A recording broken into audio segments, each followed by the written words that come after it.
Assalamualaikum warahmatullahi wabarakatuh. Shalom, Om Swastiastu, Namo Buddhaya, salam kebajikan. Perkenalkan, nama saya Georges Glendi. Saya berasal dari SMP Negeri 15 Singkawang dari Provinsi Kalimantan Barat.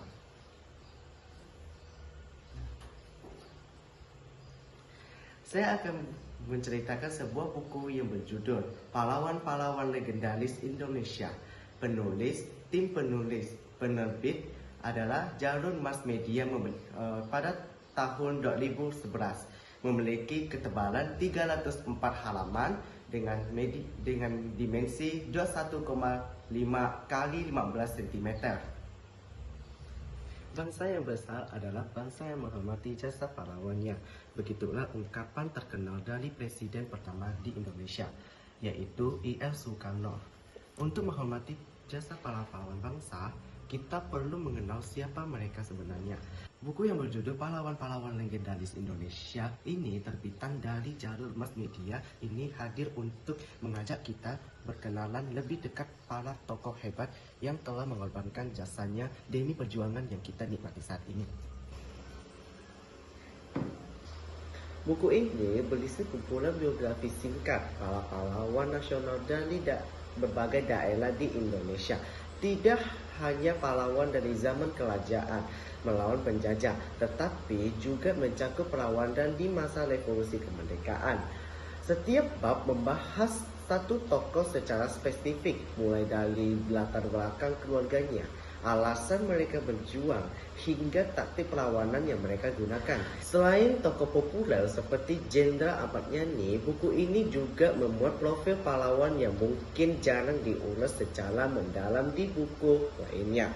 Hal ini memberikan wawasan baru bagi pembaca mengenai berbagai perjuangan di Nusantara. Hal yang menarik dari buku ini adalah penyampaiannya yang to the point, tanpa basa-basi. Penulis tidak hanya fokus pada tanggal peperangan, tetapi juga pada karakter dan nilai moral yang dijunjung sang pahlawan. Melalui buku ini, penulis tampaknya ingin menonjolkan sisi kemanusiaan para pahlawan yang selama ini mungkin hanya dikenal dari patung mereka di museum. Dengan demikian, pembaca dapat meneladani mereka dan membangkitkan rasa cinta tanah air kita Indonesia. Isi bukunya juga lengkap, dimulai dari pahlawan era lama hingga pahlawan nasional yang lebih modern. Yang menjadi nilai tambah buku ini adalah bahasanya yang sangat mudah dimengerti oleh siswa SMP. Tidak banyak menggunakan istilah sejarah yang terlalu berat. Selain itu, buku ini juga dilengkapi dengan ilustrasi atau gambar pendukung yang membuat visualisasi perjuangan terkesan lebih nyata. Kemudian, biografi pahlawan diurutkan berdasarkan abjad sehingga memudahkan pembaca untuk mencari pahlawan favoritnya. Namun demikian, ada beberapa hal yang masih perlu dioptimalkan, terutama terkait cakupan materi yang cukup luas.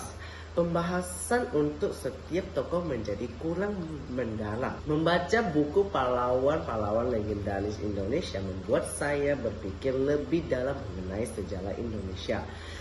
Selama ini, saya menganggap sejarah hanya berisi tahun-tahun dan tempat-tempat yang harus dihafalkan untuk menjawab soal-soal dari guru. Tetapi setelah membaca buku ini, saya sadar bahwa di balik setiap peristiwa sejarah ada orang-orang biasa yang memiliki keberanian yang luar biasa. Kesimpulannya, buku Pahlawan Legendaris Indonesia sangat tepat untuk dijadikan koleksi bacaan di perpustakaan sekolah atau dibaca di rumah. Buku ini membuat materi mengenai sejarah yang biasanya terasa membosankan menjadi lebih menarik. Buku ini sangat direkomendasikan untuk siapa saja yang ingin mengetahui sejarah Indonesia dengan cara lebih menyenangkan. Demikian resensi saya pada hari ini. Saya mengucapkan terima kasih. Wassalamualaikum warahmatullahi wabarakatuh. Shalom, Om Swastiastu, Namo Buddhaya. Dadah.